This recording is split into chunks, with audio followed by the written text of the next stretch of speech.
चलिए बाबा शुरू करते हैं नेक्स्ट चैप्टर है टाइम ऑफ सप्लाई। सर किस टाइप का चैप्टर है? बी ग्रेडेड चैप्टर है, लेकिन 3 से 5 मार्क कभी कभी पूछ लेते हैं, आपको आना चाहिए। बी ग्रेडेड चैप्टर है, लेकिन फिर भी मेरे को लगता है कि 3 से 5 मार्क आ जाता है, आपको करना है। चलिए बाबा शुरू करते हैं। Time of supply. सर एक क्विक लिंकिंग दे दीजिए। यस बाबा क्विक लिंकिंग ले लीजिए। जब भी गुड्स एंड सर्विस सप्लाई होगा, सप्लाई चाहे इंटरस्टेट सप्लाई हो या इंट्रास्टेट सप्लाई हो, इंटरस्टेट हो या इंट्रास्टेट, जीएसटी लेवी हो जाएगा। एक बार जीएसटी लेवी हो गया तो it has to be collected and paid by a taxable person. कैसे कलेक्ट करेगा, कैसे पे करेगा? सर कैलकुलेट करेगा GST is equal to value of supply into rate of tax. एक बार वैल्यू ऑफ सप्लाई पता चल गया तो सर रेज करेगा tax invoice, credit note, debit note and delivery challan. एक बार टैक्स इनवॉइस रेज कर लिया, अब उसके बाद अकाउंट्स एंड रिकॉर्ड्स मेंटेन करेगा और सेंड कर देगा goods to the other person with the help of a e way bill. Sir अब सुनिए, गवर्नमेंट बोलेगा Ramesh goods and service supply कर दिया, जीएसटी लेवी हो गया, कलेक्ट करना था, जीएसटी के लिए आपने बोला जीएसटी कैलकुलेट कर लिया, टैक्स इनवॉइस भी रेज कर दिया फ्रंट पार्टी को। अब बेटा किसका वेट कर रहे हो? अकाउंट्स भी मेंटेन कर लिया, सामने वाले को गुड्स भी भेज दिया। बेटा अब तेरा बुरा टाइम आ गया, your time has come bad, और उसको हम बोलते हैं टाइम ऑफ सप्लाई। जब आपका पूरा वक्त आ जाता है, बुरे वक्त को बोलते हैं टाइम ऑफ सप्लाई, क्योंकि बुरे वक्त में आपको जीएसटी देना पड़ता है, क्योंकि your liability to pay GST comes जब होता है टाइम ऑफ सप्लाई। मतलब अब आपका लायबिलिटी आ गया, गवर्नमेंट बोलता है रमेश आपका लायबिलिटी टू पे जीएसटी आ गया है, अब आप लायबल हो गए। कब लायबल हो गए, कब आया मेरा बुरा वक्त, वो बताया जाएगा इस चैप्टर में, टाइम ऑफ सप्लाई चैप्टर में। जब आप पढ़ोगे इस चैप्टर को 3 सेक्शन आते हैं। सेक्शन नंबर 12 जो बोलता है time of supply with respect to goods, section number 13 time of supply with respect to service, and section number 14 rate change के बारे में बताता है। चलिए बाबा शुरू करेंगे टाइम ऑफ सप्लाई। मेरे को लगता है 3 से 5 मार्क का क्वेश्चन पूछ लेना चाहिए, बी ग्रेडेड चैप्टर है। चलिए शुरू करते हैं टाइम ऑफ सप्लाई।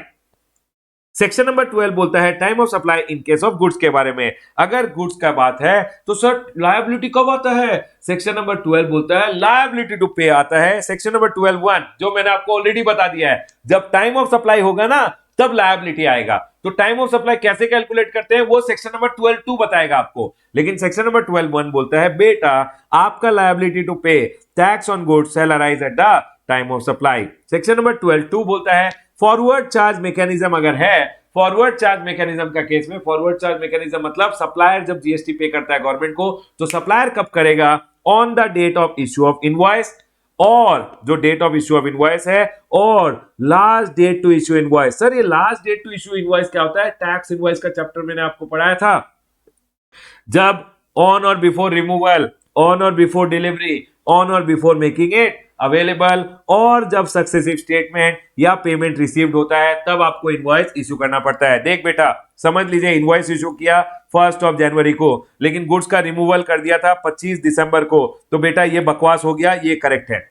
गवर्नमेंट बोल रहा है याद रखिएगा सेक्शन नंबर 25 गवर्नमेंट बोल रहा है याद रखिएगा आपको इनवॉइस रेज करना है कब? रिमूवल, डिलीवरी, मेकिंग अवेलेबल या सक्सेसिव स्टेटमेंट अगर कंटिन्यूअस सप्लाई ऑफ गुड्स का मामला है, या सक्सेसिव जब पेमेंट रिसीव होता है तब आपको इनवॉइस इशू करना है, या date of issue of invoice whichever is earlier in this two first of all, और date of receipt of payment. Sir ये date of receipt of payment क्या होता है? बुक एंट्री, जब आपने बुक एंट्री किया, फॉर एन एग्जांपल आपको cheque मिला 1 जनवरी को, तो आपने बुक एंट्री किया 1 जनवरी को, चेक को डिपॉजिट किया, चेक क्लियर हुआ और बैंक अकाउंट में क्रेडिट हुआ 5 जनवरी को, तो सर आपको लेना पड़ेगा 1 जनवरी as the date of receipt of payment. तो गवर्नमेंट ने बोला ए या B whichever is earlier, लेकिन फिर एक नोटिफिकेशन आया, नोटिफिकेशन ने बोला अगर आप सप्लायर ऑफ गुड्स हो तो आपको एडवांस पे जीएसटी देने की जरूरत नहीं है। मतलब जब date of receipt of payment होगा उस दिन आपको जीएसटी देने की जरूरत नहीं है।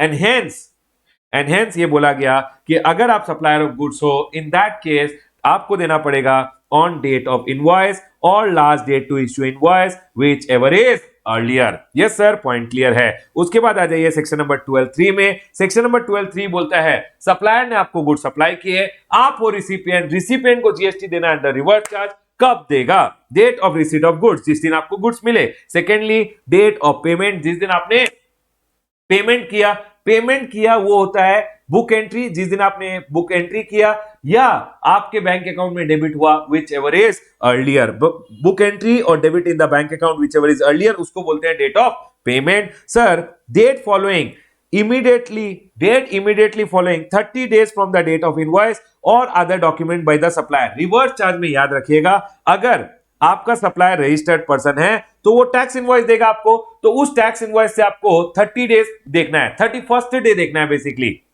अगर सप्लायर अनरजिस्टर्ड पर्सन है तो वो आपको टैक्स इनवॉइस नहीं देगा, वो आपको कोई बिल देगा या कमर्शियल इनवॉइस देगा। तो ये बोल रहे हैं आपको देखना है date immediately following 30 days from the date of invoice और other document given by the supplier whichever is earlier. Sir एक एग्जांपल दीजिए, date of receipt of goods, आपको रिसीट हो गए गुड्स 1 जनवरी को। सर मैं हूं रिसिपिएंट, मैंने क्या किया, पेमेंट कर दिया 5 जनवरी को। ये बोल रहे हैं date immediately following 30 days from the date of invoice और other document by the supplier. समझ लीजिए सप्लायर ने मेरे को डॉक्यूमेंट दे दिया था ऑन 1 दिसंबर, तो इधर से आपको 31st डे देखना है, 30 डेज के बाद वाला दिन। ये बोल रहे हैं देखिए date immediately following 30 days from the date of invoice, date of invoice के बाद आपको 30 डेज देख के उसका नेक्स्ट डे लेना है।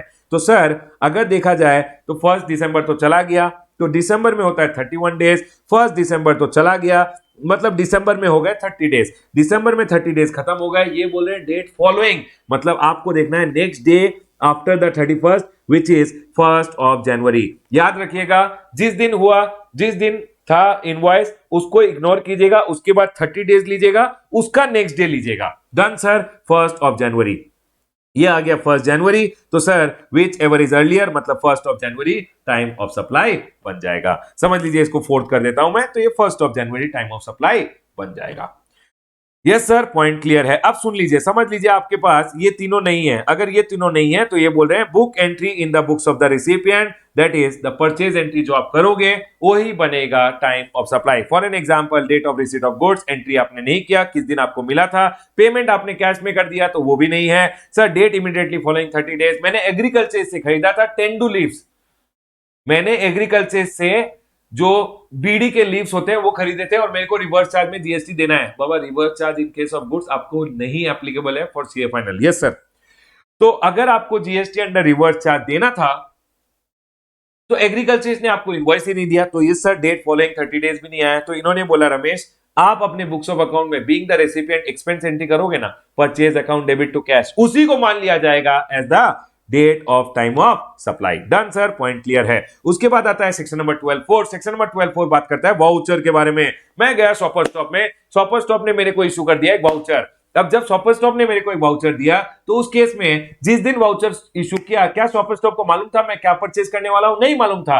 इसलिए जिस दिन मैं जाके वो वाउचर को रिडीम करूंगा उस दिन होगा टाइम ऑफ सप्लाई। देखिए बाबा, is the supply identifiable on the issue of voucher. जब शॉपर स्टॉप वाउचर इशू कर रहा है वो नहीं जानता कि आप क्या खरीदने वाले हो सकता है कि आप बाद में आके टी शर्ट लो वाउचर के यूज करके, या वॉच लो या ग्लासेस लो। तो सर जब वाउचर इशू किया जा रहा है वो टाइम ऑफ सप्लाई नहीं है, जब आप रिडीम करोगे वाउचर को वो बनेगा टाइम ऑफ सप्लाई। सर अगर सप्लाई आइडेंटिफाइबल नहीं है तो रिडम्पशन डेट बनेगा time of supply. Shopper stop का एग्जांपल मैंने दिया। For an example Reliance footprint हूं मैं, रिलायंस फुटप्रिंट में मैंने आपको एक वाउचर इशू किया। मेरे को पता है आप आके मेरे से जूते चप्पल लेने वाले हो, मेरे को पता है कि जूता चप्पल अगर आप लोगे, जूते चप्पल पे रेट 18% है, तो मैं जब आपको वाउचर इशू करूंगा वही बन जाएगा टाइम ऑफ सप्लाई और मेरे को जीएसटी देना पड़ेगा। Date of issue of voucher example Reliance Footprint वाला। ठीक है सर, पॉइंट क्लियर है। मैंने आपको पढ़ाया सेक्शन नंबर 12। सेक्शन नंबर 12.1 बोलता है लायबिलिटी टू पे कब आता है? जब आपका बुरा वक्त आता है। टाइम ऑफ सप्लाई मतलब liability to pay comes at the time of supply. Section number 12.2 बोलता है फॉरवर्ड चार्ज मैकेनिज्म में टाइम ऑफ सप्लाई कब आएगा? Date of invoice, last date to issue invoice और डेट ऑफ पेमेंट। लेकिन sir government ने date of payment को delete कर दिया एंड हेंस इन दोनों में जो भी अर्लियर होगा वही बनेगा time of supply. Section number 12.3 बोलता है ये रिवर्स चार्ज मैकेनिज्म में date of receipt of goods देखिएगा, डेट ऑफ पेमेंट देखिएगा और 31st day from the date of invoice by the supplier देख लीजिएगा। Story over whichever is earlier. 31st क्यों बोला मैंने? Date following 30 days, date following 30 days मतलब 30 days का next day which is 31st day.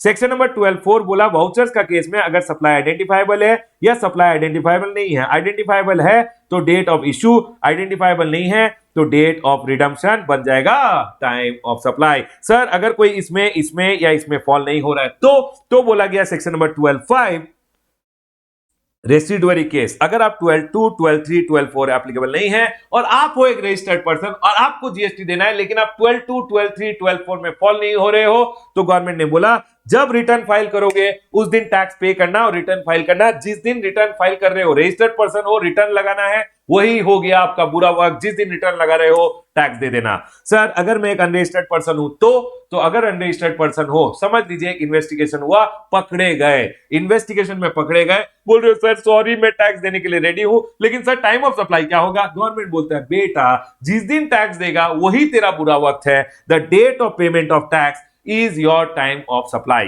Yes sir, point clear है। Sir ये जो interest penalty and late fee होता है, फॉर एन एग्जांपल मैंने आपको सप्लाई किया, आपने मुझे टाइम पे पेमेंट नहीं किया, मैंने बोला बेटा लगेगा इंटरेस्ट, आपने मुझे जब इंटरेस्ट दिया, जिस दिन दिया उस दिन बन जाएगा time of supply.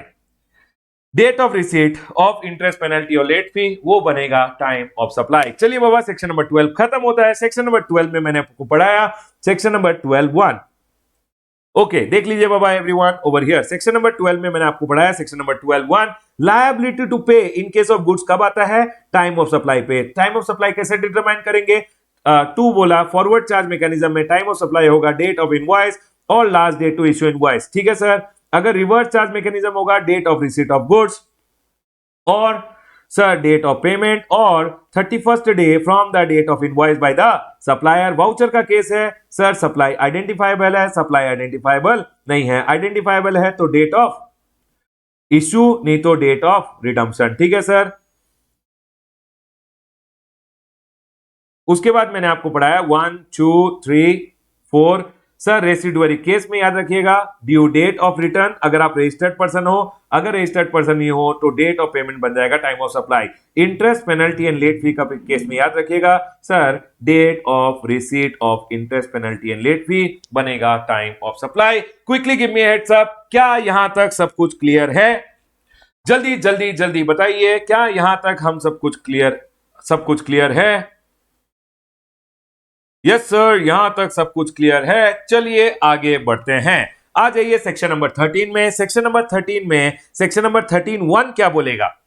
Section number 12(1) बोलता है लायबिलिटी टू पे आता है, लायबिलिटी टू पे आता है on the date of time of supply. Sir section number 13(1) बोलता है लायबिलिटी टू पे आता है इन केस ऑफ सर्विस, जब आपका बुरा वक्त आता है, on the date of time of supply. Time of supply service का केस में सुनिए बाबा, सेक्शन नंबर 13 में जो ये है वाउचर, ये जो रेसिडुअरी केस है और ये जो interest penalty and late fee है, जो ऊपर था वही यहां पे है। अब यहां देखिए फॉरवर्ड चार्ज मैकेनिज्म में time of supply in case of service कब आएगा, रिवर्स चार्ज मैकेनिज्म में टाइम ऑफ सप्लाई कब आएगा, वो सेक्शन नंबर 13 में बोला गया है। सुनिए, यहां पे था date of receipt of goods, यहां date of receipt of goods हो ही नहीं सकता सर, क्योंकि सर्विस का रिसीट एक्चुअली नहीं होता है, गुड्स तो फिजिकली रिसीव होते हैं। सर डेट ऑफ पेमेंट ले लीजिएगा और ये जो 31st था ना, इसको 61st कर दिया है, 61st day from the date of invoice by the supplier, that's it. देखिए फर्स्ट वाला सेम है, थर्ड वाले में date of payment and 61st day कर दिया है, बाकी ये 3 सेम है। सेकेंड वाला मेरे को पढ़ाना है, देख लीजिए बाबा।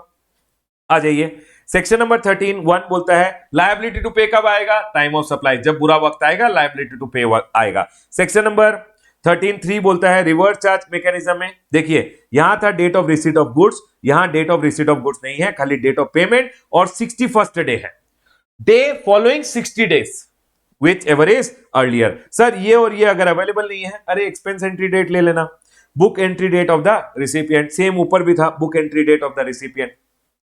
यहां एक कैच है, समझ लीजिए मैंने इंपोर्ट किया services, normal importation of service पे तो रिवर्स चार्ज आएगा, उसके लिए टाइम ऑफ सप्लाई नॉर्मली निकालना है।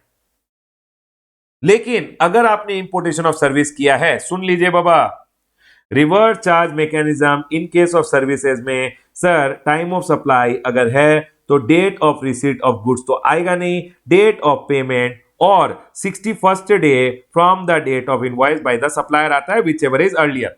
सर समझ लीजिए, अगर मैंने नॉर्मली इंपोर्टेशन ऑफ सर्विस किया है तो भी रिवर्स चार्ज मैकेनिज्म आएगा एंड टाइम ऑफ सप्लाई ऐसे ही निकलेगा।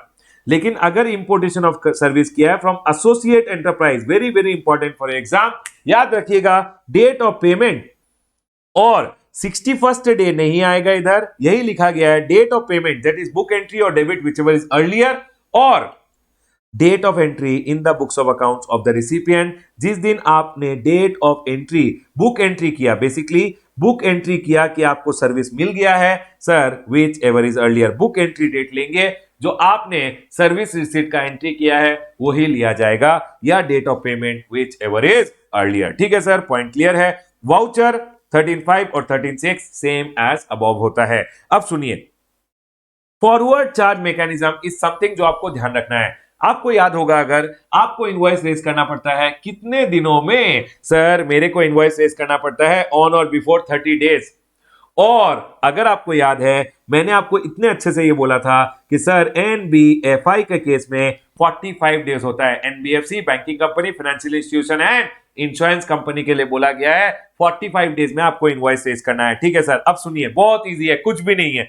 मैंने एक बैलेंस शीट को साइन किया 30 सितंबर को। गवर्नमेंट ने बोला रमेश जिस दिन प्रोविजन ऑफ सर्विस खत्म हो गया 30 दिन में बेटा इनवॉइस रेज कर देना। मैंने यहां पे इनवॉइस रेज किया और यहां मेरे को पेमेंट आ गया। गवर्नमेंट ने बोला रमेश गुड बॉय था तू, इनवॉइस टाइम पे रेज किया, विद इन 30 डेज रेज किया, तो सर इनवॉइस और payment whichever is earlier. क्या बोला मैंने आपको, समझ लीजिए आपने प्रोविजनिंग ऑफ सर्विस यहां दे दी, जिस दिन सर्विस दे दी 30 डेज में अगर इनवॉइस रेज किया, गवर्नमेंट बोल रहा है वेरी गुड, इनवॉइस और payment whichever is earlier. तो सर अगर इनवॉइस टाइम पे आपने रेज किया है तो इनवॉइस और payment whichever is earlier. आप थे नालायक, इनवॉइस को टाइम पे इशू नहीं किया, invoice not on time, invoice जो है वो टाइम पे नहीं है, तो क्या होगा, गवर्नमेंट बोल रहा है हम देंगे आपको पनिशमेंट। समझ लीजिए आपने इनवॉइस रेज किया 30 दिन के बाद, गवर्नमेंट बोल रहा है आपका इनवॉइस था बेकार। अब देखेंगे हम date of provisioning of service और payment, date of providing of service that is date of provisioning of service और date of payment whichever is earlier. इतना ही बोला है गवर्नमेंट ने कि रमेश क्या आपने इनवॉइस टाइम पे रेज किया है। सर अगर जनरली होता है 30 days, 45 days in case of NBFI. अगर कंटिन्यूअस सप्लाई ऑफ सर्विस का मामला है ऑन और before due date, due date अगर असर्टेनेबल नहीं है ऑन और बिफोर पेमेंट, पेमेंट अगर लिंक टू कंप्लीशन है ऑन और before completion of the event, मेरे को इनवॉइस रेज करना है। ध्यान रखिएगा अगर इनवॉइस रेज किया विद इन टाइम तो डेट ऑफ इनवॉइस और date of receipt of payment whichever is earlier. अगर इनवॉइस टाइम पे रेज नहीं किया तो बेटा गए sir date of provision of service और date of payment whichever is earlier, date of provisioning of service और date of receipt of payment whichever is earlier. छोटे मोटे एडवांस जो अप टू 1000 होता है उसके लिए गवर्नमेंट ने बोला है आपको एडवांस पे जीएसटी देने की जरूरत नहीं है। इन केस ऑफ सर्विस, गुड्स पे तो कभी देना ही नहीं है एडवांस पे, लेकिन सर्विस के केस में अगर छोटे मोटे एडवांस है अप टू 1000 रुपीज तो उस एडवांस के लिए आपको जीएसटी देने की जरूरत नहीं है। दे देना जब आपकी मर्जी हो, मतलब जब आप इनवॉइस रेज करो या तो 1000 रुपए से कम मिले हैं या अप टू 1000 रुपए अगर मिले हैं, जिस दिन मिले उस दिन दे दो। जब एडवांस मिले हैं, एडवांस मिला है वही टाइम ऑफ सप्लाई हो गया। या एक काम करो, जब उसका इनवॉइस रेज करो तब दे देना। तो it is up to the supplier कि date of invoice, it is the option of the supplier, चाहे जब एडवांस मिला तब टाइम ऑफ सप्लाई, या सर जब उसका टैक्स पे कर रहे हो या जब उसका इनवॉइस रेज कर रहे हो तभी आप टैक्स पे कर सकते हो। ठीक है सर, पॉइंट क्लियर है। अब सुनिए सर अगर मैंने इनवॉइस टाइम पे रेज नहीं किया तो ये बोल रहे हैं अगर इनवॉइस टाइम पे रेज, सॉरी इनवॉइस टाइम पे रेज किया तो मैंने आपको बता दिया, इनवॉइस टाइम पे रेज नहीं किया तो मैंने आपको बता दिया। समझ लीजिए आपका केस इसमें और इसमें फॉल ही नहीं हो रहा है। अब क्या होगा, फॉर एन एग्जाम्पल मैं था हाउसकीपिंग सर्विसेज में, मैं क्या करता था, क्लीनिंग करता था लोगों के घर का, ठीक है, डीप क्लीनिंग सर्विसेज। मैंने इनवॉइस नहीं दिया, date of receipt of payment मैंने कैश पे पेमेंट ले ली, गवर्नमेंट को पता ही नहीं चला। Sir date of provisioning of service, अरे हाउसकीपिंग सर्विसेज किया, क्लीनिंग का सर्विस दिया, गवर्नमेंट को क्या पता चलेगा। Sir date of receipt of payment मैंने कैश में ले लिया, चारों है ही नहीं, ये केस में मैं फॉल ही नहीं हो रहा हूं, गवर्नमेंट को कैसे पता चलेगा। समझ लीजिए मैंने जिसको सर्विस दिया, एवरीवन मैंने जिसको सर्विस दिया उसके बुक्स ऑफ अकाउंट्स में गवर्नमेंट ने इन्वेस्टिगेशन किया और देखा रमेश ने आपको सर्विस दिया है, तो उसके बुक्स ऑफ अकाउंट में जो वो एक्सपेंस का एंट्री करेगा वो टाइम ऑफ सप्लाई बन जाएगा सप्लायर का। ध्यान रखिएगा, रेसिपिएंट के बुक्स ऑफ अकाउंट में जो एंट्री करेगा एक्सपेंस का एंट्री कि deep cleaning services to cash, recipient के बुक्स में इन्वेस्टिगेशन हुआ और मैं पकड़ा गया और मेरा टाइम ऑफ सप्लाई बन गया उसके बुक्स ऑफ अकाउंट में जो एक्सपेंस एंट्री डेट था। अगर 13 टू ए या बी एप्लीकेबल नहीं है तो time of supply book entry date of the recipient बनेगा। जिस दिन रेसिपिएंट अपने बुक्स ऑफ अकाउंट में एंट्री करेगा वो एक्सपेंस एंट्री डेट मेरा टाइम ऑफ सप्लाई बनेगा। ये थोड़ा अलग सा केस है। ठीक है सर, पॉइंट क्लियर है। चलिए आगे बढ़ते हैं। हमने आपको पढ़ाया section number 12 and section number 13, section number 12(1), 12(2), 12(3), 12(4), 12(5) and 12(6। Sir liability to pay कब आएगा? On the time of supply. Goods का केस में ये बोला है। सर लायबिलिटी टू पे कब आएगा? In case of service at the time of supply. Two बोला फॉरवर्ड चार्ज मैकेनिज्म में डेट ऑफ इनवॉइस और last date to issue invoice. यहां बोला गया is the invoice on time, time देखा जाएगा अगर इनवॉइस टाइम में है, डेट ऑफ इनवॉइस और date of receipt of payment whichever is earlier. अगर इनवॉइस टाइम पे नहीं है, date of provisioning of service और date of receipt of payment whichever is earlier. Sir अगर ये दोनों केस नहीं है तो sir book entry date of the recipient देखा जाएगा। ठीक है सर। 3 बोलता है रिवर्स चार्ज मैकेनिज्म में date of receipt of goods और डेट ऑफ पेमेंट और 31st day from the date of invoice by the supplier. Sir इसका केस में इधर बोला गया है कि sir date of receipt of goods तो नहीं होगा, डेट ऑफ पेमेंट ले लेना और 31st day from the date of invoice by the supplier ले लेना। सर अगर एसोसिएट एंटरप्राइज का केस है तो date of payment 31st day नहीं होगा, एक ये जो बुक एंट्री डेट होगा कि सर आपने बुक एंट्री कर लिया जो सर्विस मिला है तो वो बन जाएगा time of supply whichever is earlier. Sir उसके बाद आता है फोर्थ वाउचर का case, residuary case, IPL. Sir voucher का case, residuary case, IPL. Quickly बोलिए बाबा, सेक्शन नंबर 13 और सेक्शन नंबर 12 क्लियर है? आगे बढ़ा जाए,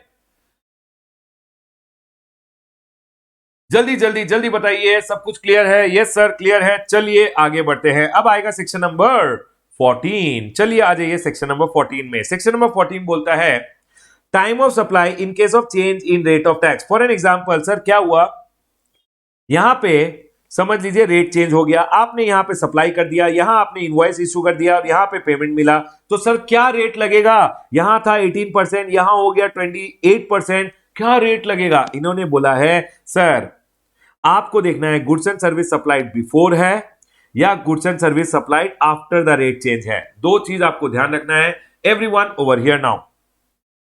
हाँ बाबा यहाँ पे मैंने 31st ओके 61st बोला है, सॉरी ये 61st है, फीलिंग म्यूचुअली है। ठीक है सर, पॉइंट क्लियर है। सुन लीजिए, अब समझ लीजिए यहां अगर रेट चेंज हो गया, यहां 18% था, यहां 28% हो गया है, तो इस रेट चेंज के केस में इन्होंने टाइम ऑफ सप्लाई के बारे में बताया है। ध्यान रखिएगा, कभी कभी एग्जाम में पूछ लेते हैं। अगर आपको देखना है कि सर गुड्स एंड सर्विस को सप्लाई जो किया है रेट चेंज के पहले गुड्स एंड सर्विस सप्लाई हुआ है या रेट चेंज के बाद गुड्स एंड सर्विस सप्लाई हुआ है। सप्लाई पहले रेट, ये यहां रेट चेंज हुआ है, सप्लाई पहले था या सप्लाई बाद में था, ये देखना बहुत जरूरी है। देखिए यहां पे goods and service supplied before है या goods and service supplied after है, तो आपको ये ध्यान रखना है, उसके बाद आपको डिसाइड करना है। फॉर एन एग्जांपल मेरे केस में goods and service supplied before है, यहां रेट चेंज हुआ, गुड्स एंड सर्विस मैंने पहले ही सप्लाई कर दिया। अब आपको देखना है क्योंकि आप हो गए बिफोर वाला केस, बिफोर वाला case goods and service supplied before, अब इनवॉइस बिफोर है या पेमेंट बिफोर है। समझ लीजिए invoice before the rate change था, पेमेंट आफ्टर था। तो सर इधर ये बोल रहे हैं क्योंकि आप बिफोर का केस देख रहे हो और इनवॉइस बिफोर है तो टाइम ऑफ सप्लाई बनेगा डेट ऑफ इनवॉइस और बिफोर वाला रेट मतलब ओल्ड रेट ही लगेगा। तो sir goods and service supplied before था, इनवॉइस भी बिफोर था, पेमेंट आफ्टर था, तो जो क्योंकि हम बिफोर वाला केस देख रहे हैं, जो बिफोर था वही टाइम ऑफ सप्लाई बनेगा। ठीक है सर, और उस दिन का रेट लगेगा। नेक्स्ट सर अगर हम बिफोर का केस देख रहे हैं, goods and service supplied before, payment before है, इनवॉइस आफ्टर है, पेमेंट पहले आया, इनवॉइस आफ्टर आया, तो सर डेट ऑफ पेमेंट बन जाएगा टाइम ऑफ सप्लाई और बिफोर वाला ओल्ड रेट लग जाएगा। उसके बाद बोला है sir goods and service supplied before, goods and service before था, इनवॉइस भी बाद में था, पेमेंट भी बाद में था, तो इन दोनों में जो अर्लियर होगा वो टाइम ऑफ सप्लाई बनेगा। और क्योंकि ये न्यू रेजिम में आ रहा है तो सर नया रेट लगेगा। याद रखिएगा, goods and service supplied before invoice and payment दोनों आफ्टर है, तो whichever is earlier in this two, मतलब ये दोनों में जो अर्लियर है, और क्योंकि ये दोनों में से जो भी है लेकिन ये नए रेट में आएगा, तो सर यहां लगेगा नया rate. Yes sir, point clear है, सुन लीजिए। गुड्स एंड सर्विस सप्लाई किया बिफोर, इनवॉइस बिफोर था, date of invoice time of supply बनेगा, उस दिन का रेट लगेगा। Sir goods and service supply before, payment before था, इनवॉइस आफ्टर था, date of payment time of supply बनेगा, उस दिन का रेट लगेगा। Sir goods and service supplied before, invoice भी बाद में है, पेमेंट भी बाद में है, इन दोनों में जो अर्लियर होगा वो बनेगा टाइम ऑफ सप्लाई, और ये दोनों नए रेट में फॉल हो रहे हैं, तो नया रेट लगेगा। ठीक है सर, अब आ जाइए goods and service supplied after. यहां था rate change, goods and service आपने सप्लाई किया after, goods and service supply किया आफ्टर, इनवॉइस आफ्टर था, पेमेंट बिफोर था। जो आफ्टर था, क्योंकि आप देख रहे हो आफ्टर, जो भी आफ्टर था वो बनेगा टाइम ऑफ सप्लाई और आफ्टर वाला रेट लगेगा। ठीक है सर, अगर हम देख रहे हैं after, goods and service supply किया आफ्टर, पेमेंट आफ्टर है बट इनवॉइस बिफोर है, जो आफ्टर है वो बनेगा टाइम ऑफ सप्लाई, जो आफ्टर है वो बनेगा टाइम ऑफ सप्लाई और उस दिन का रेट लगेगा। ठीक है sir. Sir goods and service supplied after था, इनवॉइस भी बिफोर है, पेमेंट भी बिफोर है, लेकिन सर्विस सप्लाई की after, goods and service supply की आफ्टर, इनवॉइस और पेमेंट बिफोर है, इन दोनों में जो अर्लियर होगा वो बन जाएगा टाइम ऑफ सप्लाई, और सर क्योंकि दोनों अर्लियर है ओल्ड रेट लगेगा। यस सर, पॉइंट क्लियर है। चलिए आगे बढ़ते हैं, क्विकली बोलिए मेरे को, क्या ये पॉइंट सबको समझ में आ गया कि क्या टाइम ऑफ सप्लाई होगा, कौन सा रेट लगेगा? Is the point clear to all कि कौन सा टाइम ऑफ सप्लाई होगा और कौन सा रेट लगेगा? जल्दी जल्दी जल्दी बताइए। यस सर, पॉइंट क्लियर है। चलिए आगे बढ़े।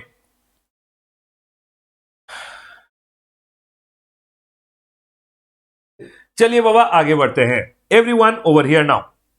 इसके बाद बोला गया सेक्शन नंबर 148 स्पेशल प्रोसीजर भी एप्लीकेबल होगा। Supplier of goods not to pay GST on receipt of advance. Supplier of goods जो है उसको जीएसटी एडवांस पे देने की जरूरत नहीं है। ठीक है सर, पॉइंट क्लियर है। सुन लीजिए, फॉर एन एग्जांपल यहां क्या हुआ, goods and service supplied before हो गया, goods and service supplied before हो गया, पेमेंट बिफोर आ गया, इनवॉइस बाद में हो गया।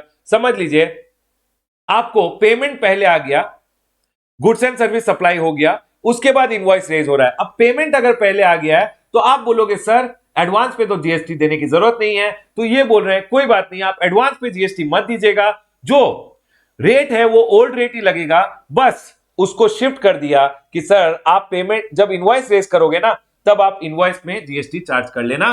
फॉर एन एग्जांपल मैंने आपको बोला गुड्स एंड सर्विस सप्लाइड यहां पे बिफोर हो गए, पेमेंट भी बिफोर आ गया, लेकिन इनवॉइस बाद में रेज कर रहे हो। इन दिस सिनेरियो क्या करोगे सर, क्योंकि डेट ऑफ पेमेंट और टाइम ऑफ सप्लाई हो गया, लेकिन यहां पे याद रखना डेट ऑफ पेमेंट पे आपको जीएसटी देने की जरूरत नहीं है, जीएसटी पेमेंट को शिफ्ट कर देना डेट ऑफ इनवॉइस पे। ठीक है सर, पॉइंट क्लियर है। जिस दिन आपको इनवॉइस रेज करना है उस दिन आप जीएसटी का पेमेंट कर सकते हो, डेट ऑफ पेमेंट पे एडवांस पे जीएसटी देने की जरूरत नहीं है। ठीक है सर, पॉइंट क्लियर है। उसके बाद सुनिए, जनरली ये जो डेट ऑफ पेमेंट होता है ये होता है बुक एंट्री और credit whichever is earlier, book entry और credit whichever is earlier. लेकिन अगर रेट चेंज का बात है तो लोग क्या करेंगे मैं आपको बताता हूं। सर गुड्स एंड सर्विस यहां पे सप्लाई किए, गुड्स और सर्विस यहां पे सप्लाई किए हैं, यहां समझ लीजिए रेट ऑफ जीएसटी 18% था, अब रेट ऑफ जीएसटी 24% हो गया। ये था डेट ऑफ इनवॉइस, ये था डेट ऑफ पेमेंट। वो क्या करेंगे, वो कोशिश करेंगे कि सर ये डेट ऑफ पेमेंट को वो शिफ्ट कर दें यहां। अगर डेट ऑफ पेमेंट को यहां शिफ्ट कर देंगे तो डेट ऑफ पेमेंट बन जाएगा टाइम ऑफ सप्लाई और उस दिन का रेट लगेगा, मतलब पुराना रेट लगेगा। तो लोगों ने क्या करना चालू किया, समझ लीजिए, लोगों ने क्या करना चालू किया, लोगों ने किया कि डेट ऑफ पेमेंट क्या होता है सर, डेट ऑफ पेमेंट होता है क्रेडिट बुक एंट्री और credit in the bank account whichever is earlier. तो लोगों ने क्या किया, बोल दिया, एक बंदे को बोला सर रेट चेंज हो चुका है 1 जनवरी से, आप एक काम कीजिए 25 दिसंबर का मेरे को एक चेक दे दीजिए, मैं बुक एंट्री कर लूंगा। सर 25 दिसंबर का बुक एंट्री कर लिया। बुक एंट्री अगर यहां कर लिया तो सर डेट ऑफ पेमेंट होता है बुक एंट्री और क्रेडिट। क्रेडिट समझ लीजिए बैंक अकाउंट में क्रेडिट हुआ चेक ऑन 10th ऑफ जनवरी, तो यहां पे इन्होंने बोला 10 जनवरी डेट ऑफ पेमेंट नहीं बनेगा, डेट ऑफ पेमेंट बनेगा बुक एंट्री और credit in the bank account whichever is earlier. Yes sir, point clear है। तो हेंस लोग ये नहीं करे, इसलिए गवर्नमेंट ने बोला कि सर लोग यही चाहेंगे कि 18% जीएसटी लगे एंड हेंस वो बुक एंट्री पहले कर लेंगे, क्योंकि बुक एंट्री पे कोई कंट्रोल नहीं था।